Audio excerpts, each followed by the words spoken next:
Il y a un dessèchement total de la grappe.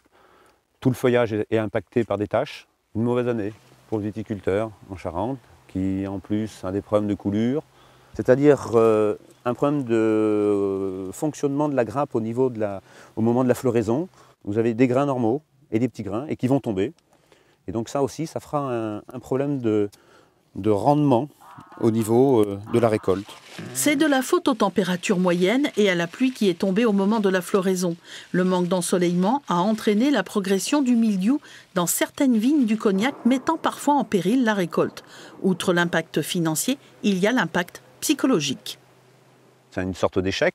On a mal fait, même si ce n'est pas forcément de notre faute à cause de la nature, des fenêtres de tir au niveau des traitements à cause de la météo. Bon, on est anxieux, on va appréhender un petit peu nos vendanges en espérant de ne pas avoir eu trop de dégâts et que ça soit le mieux possible et qu'on puisse faire notre rendement cognac dont on a droit.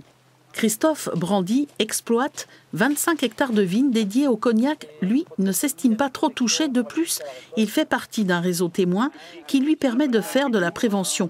Il travaille donc avec la Chambre d'agriculture. Nous avons un réseau de viticulteurs, de 200 viticulteurs, qui participent à des observations sur des vignes tests chez eux.